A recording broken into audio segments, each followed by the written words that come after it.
আমরা কথা বলবো ও মাইরি নামের দারুণ একটা শর্ট ফিল্ম নিয়ে। আচ্ছা, এটা কিন্তু স্রেফ চেনাছকের কোনো প্রেমের গল্প নয়, বরং আধুনিক যুগের প্রেম, ব্রেকআপের যন্ত্রণা আর জেনারেশনাল ট্রমা সব মিলিয়ে এক গভীর ইমোশনাল জার্নি। আর এর কেন্দ্রে রয়েছে মা আর মেয়ের এমন এক বন্ডিং যা আক্ষরিক অর্থেই অটুট। চলুন সরাসরি ডুব দেওয়া যাক গল্পের গভীরে আর দেখা যাক কিভাবে আমাদের অতীত খুব নিঃশব্দে বর্তমানের সম্পর্কগুলো সুতো নাড়ায়। গল্পের মূল চরিত্র অমৃতা। তার একটা ডায়লগ দিয়ে শুরু করা যাক। সে বলছে, ভালো স্বামী দিয়ে আমি কি করব, বিয়ের প্রতি আমার কোনো আগ্রহ নেই। একদম সোজাসাপটা কথা, তাই না? এই একটা লাইনেই কিন্তু অমৃতার মনের ভেতরের ক্ষোভ আর বিয়ের প্রতি তার তীব্র অ্যালার্জি একদম পরিষ্কার হয়ে যায়।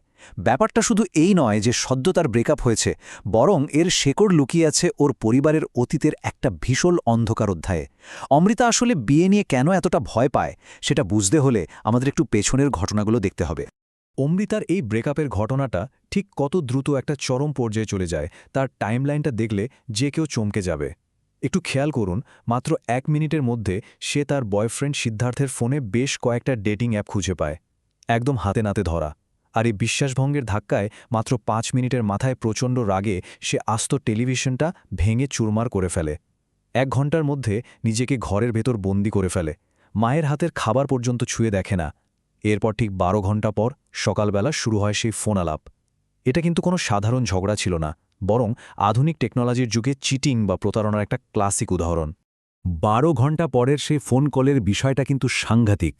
নিজের দোষ স্বীকার করা তো দূরের কথা, সিদ্ধার্থ এখানে পুরো উল্টো গেম খেলছে। সে অমৃতাকে দোষ দিচ্ছে এই বলে যে অমৃতা কেন দিল্লিতে শিফট করতে চাইল না। শুধু তাই নয়, সে দিব্যি বলে দিচ্ছে অমৃতা নাকি তার মাকে ছেড়ে যেতে চায় না দেখেই সম্পর্কের এই হাল। এখানেই শেষ নয়, সিদ্ধার্থ অবলীলায় দাবি করে বসে যে অমৃতা নাকি তাকে 2 বছর ধরে স্রেফ বোকা বানিয়েছে। আর সবশেষে ওই যে টিভি ভাঙা হলো, সেটার জন্য পুলিশ ডাকার হুমকি। মানে বুঝতেই পারছেন, নিজের চিটিংটাকে ধামাচাপা দিতে সিদ্ধার্থ কিভাবে গ্যাসলাইটিং আর ম্যানিপুলেশনের চূড়ান্ত পর্যায়টা ব্যবহার করছে। এই বিশ্বাসঘাতকতার ঘটনার পর আমরা দুটো আলাদা প্রজন্মের সম্পূর্ণ দুটো বিপরীত দৃষ্টিভঙ্গি দেখতে পাই।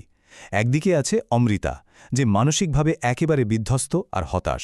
সে ধরেই নিয়েছে যে জীবনে আর কখনো কাউকে সে বিশ্বাস করতে পারবে না। ওর সবচেয়ে বড় ভয় হল ওর মায়ের ওই দুর্ভাগ্যজনক বিয়ের মতোই ওর পরিণতিও হয়তো সেম হবে। কিন্তু অন্যদিকে ওর মায়ের বিষয়টা দেখুন। নিজের জীবনে এত কষ্ট, এত ঝড় সহ্য করার পরও ভদ্রমহিলা অসম্ভব রকমের আশাবাদী। তিনি দারুণভাবে বিশ্বাস করেন যে সব পুরুষ একরকম হয় না। তিনি নিশ্চিত যে অমৃতা একদিন ঠিকই একজন ভালো জীবনসঙ্গী খুঁজে পাবে। আর সত্যি বলতে, মা মেয়ের এই চিন্তাভাবনার পার্থক্যটাই কিন্তু গল্পের একটা বড় টার্নিং পয়েন্ট। এখন স্বাভাবিকভাবেই মনে একটা প্রশ্ন জাগতে পারে, অমৃতার মনে এই গভীর ভয়ের আসল কারণটা কি? আচ্ছা, উত্তরটা লুকিয়ে আছে জেনারেশনাল ট্রমা বা বংশানুক্রমিক মানসিক আঘাতের কনসেপ্টের মধ্যে। ব্যাপারটা আসলে কি? জেনারেশনাল ট্রমা হলো এমন একটা মনস্তাত্ত্বিক প্রক্রিয়া যেখানে বাবা মায়ের জীবনের কোনো ভয়ঙ্কর ট্রমা বা অভিজ্ঞতা সরাসরি তাদের সন্তানদের ভয়, আচরণ বা রিলেশনশিপের ডাইনামিক্সকে প্রভাবিত করে। অমৃতার এই বর্তমান যন্ত্রণার সাথে ওর মায়ের অতীতের সেই লুকিয়ে থাকা ভয়াবহ দিনগুলোর একটা সরাসরি কানেকশন আছে। বলা যায় মায়ের সেই অতীত ট্রমাগুলোই পিছন থেকে সুতো নেড়ে অমৃতার বর্তমান জীবনের সিদ্ধান্তগুলোকে কন্ট্রোল করছে। এরপর গল্পটা আমাদের সোজা নিয়ে যায় ফ্ল্যাশব্যাকের এক গা শিউরে ওঠা অতীতে। অমৃতার অত্যাচারী বাবার সে কথাগুলো একটু ভাবুন। ও, তোমার মেয়ে ঠিক আছে, কিন্তু আমি একটা ছেলে চেয়েছিলাম।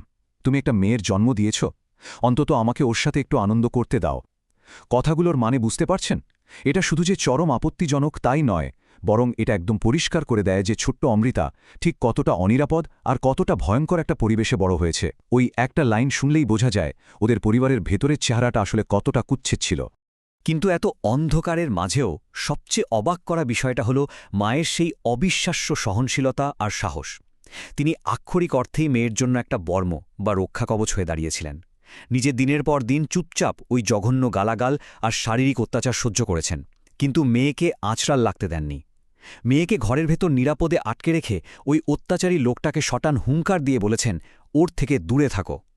এমনকি লোকটা যখন বোতল ভেঙে মারতে আসে, তখন মা নিজের শরীরটা দিয়ে মেয়েকে ঢাল হয়ে বাঁচান।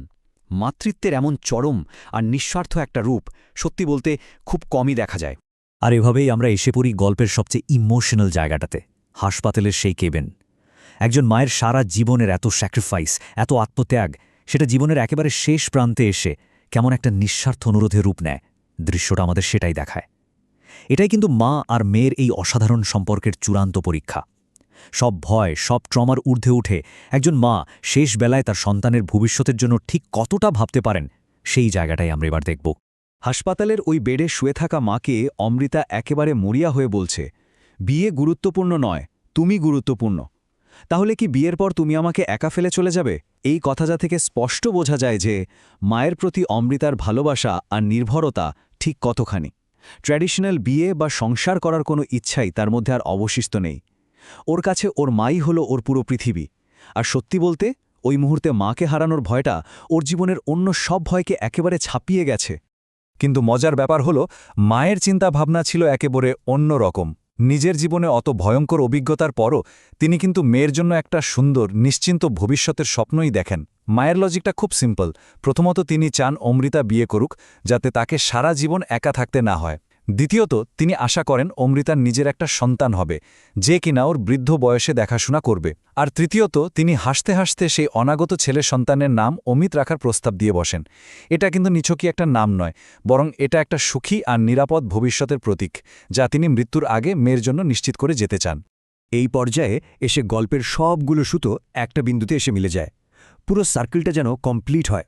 একটু মিলিয়ে দেখুন, বহু বছর আগে একজন চরম অত্যাচারী পিতা তার নিজের মেয়ের বদল একটা ছেলে চেয়েছিল, যেটা ছিল তাদের ওই টক্সিক পরিবেশের একটা প্রমাণ।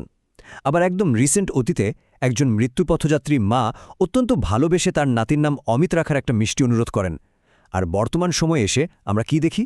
অমৃতা তার সদ্য জন্ম নেওয়া বাচ্চাটার নাম একেবারে ফাইনাল করে ফেলে অমিত। সে তার মায়ের শেষ ইচ্ছাকে ঠিক এভাবেই সম্মান জানায়। অতীতের সব তিক্ততাকে সে যেন এভাবে গভীর ভালোবাসায় বদলে দেয়। শর্ট ফিল্মটা শেষ হয় একটা অসাধারণ ইমোশনাল গানের মধ্য দিয়ে। গানের কথাগুলোর মানে অনেকটা এরকম: ১০০ জন্মের পরেও আমি তোমার ঋণ শোধ করতে পারব ক্ষণ, আমি প্রতি জন্মেই তোমাকে আমার মা হিসেবে চাই। সত্যি বলছি, এটা শুধু একটা গানের লাইন নয়, এটাই এই পুরো গল্পের মূল সুর। মায়ের ওই নিঃস্বার্থ ভালোবাসার ঋণ যে এক জীবনে শোধ করা ইম্পসিবল, এই পরম সত্যিটাই এখানে ভীষণ সুন্দরভাবে ফুটে উঠেছে। এটা প্রমাণ করে দেয় যে যত বড় ট্রমা বা মানসিক আঘাতই থাকুক না কেন, দিন শেষে কিন্তু মাতৃস্নেহেরই জয় হয়। একেবারে শেষে এসে একটা খুব গভীর প্রশ্ন দিয়ে আমরা আজকের এই আলোচনাটা শেষ করব। আচ্ছা, প্রকৃত নিরাময় বা হিলিং কি শুধু অতীত থেকে পালিয়ে যাওয়ার মধ্যেই আছে, নাকি সেই অতীতের স্মৃতিগুলোকে সযত্নে বুকে ধারণ করে ভবিষ্যতের দিকে এগিয়ে যাওয়ার মাঝেই লুকিয়ে থাকে আসল শান্তি? অমৃতার জীবনের এই চূড়ান্ত সিদ্ধান্ত আমাদের সত্যিই ভাবতে বাধ্য করে যে কিভাবে একটা পরিবার তাদের গভীর ট্রমা কাটিয়ে উঠতে পারে, আর কিভাবে ভালোবাসা শেষ পর্যন্ত সব প্রতিকূলতাকে জয় করে নেয়। এই অসাধারণ জার্নিতে আমাদের সাথে থাকার জন্য অনেক অনেক ধন্যবাদ।